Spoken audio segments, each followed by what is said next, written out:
মৃত্যুনাশিনী রক্ষাকালী। যম হাত জোর করেন মার পায়ে। আমাদের বাড়ির অলৌকিক কালী পুজোর গল্প। আপনারা কি কখনো এমন কালী মূর্তি দেখেছেন যেখানে যমরাজ নিজেই হাত জোর করে মা কালীর পায়ে বসে আছেন? হ্যাঁ, ঠিকই শুনেছেন। যম, যিনি মৃত্যুর দেবতা, তিনি মার চরণে আশ্রয় নিয়েছেন। আমাদের বাড়ির এই বছরের কালী পুজো ছিল একদম আলাদা। কারণ এই পুজোটা ছিল শুধু ভক্তির জন্য নয়, ছিল প্রার্থনার জন্য। আমার বাবা হঠাৎ অসুস্থ হয়ে পড়েছিলেন। পরিস্থিতি এমন ছিল যে মন থেকে একটা সংকল্প নেওয়া হয়, যদি বাবা সুস্থ হন তাহলে আমরা মায়ের কালী পুজো দেব। মা যে রূপে পুজো হয়েছিলেন তার নাম মৃত্যুনাশিনী রক্ষাকালী। এই রূপে মা যেন স্বয়ং মৃত্যুকে পরাজিত করেন। যমরাজ হাত জোর করে মার পায়ের কাছে বসে যেন বলছেন, মা, তোমার আদেশই চূড়ান্ত। সকাল থেকেই শুরু হয় পুজোর প্রস্তুতি। আলপনা আঁকতে প্রায় 2 ঘন্টা সময় লেগেছিল। আমাদের ঠাকুরমশাই, যিনি আবার আমার সম্পর্কে মামা, অত্যন্ত নিষ্ঠার সঙ্গে সব আয়োজন করেছিলেন।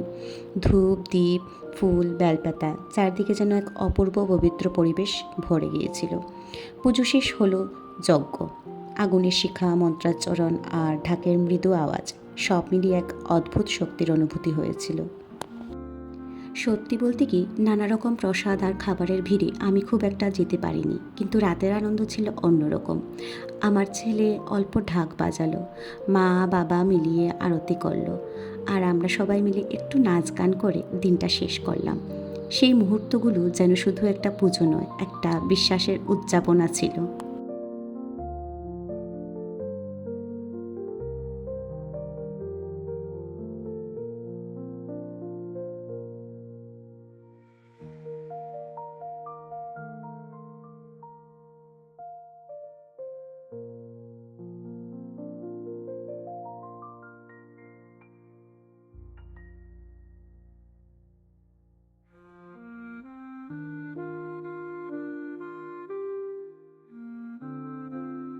পরের দিন দশমী উপলক্ষে সবাই বাড়িতে ছিল।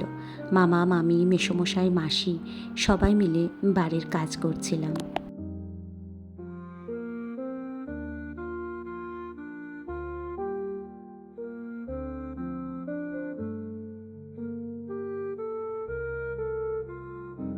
সবশেষে মাকে বরণ করা হলো।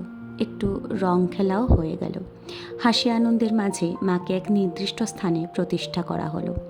এই কালী মূর্তির বিসর্জন হয় না। মাকে আমাদের কাছেই বাড়িতে রেখে দিলাম, এই বিশ্বাসে যে আমাদের মা রক্ষা করবেন, আমাদের আশীর্বাদ করবেন।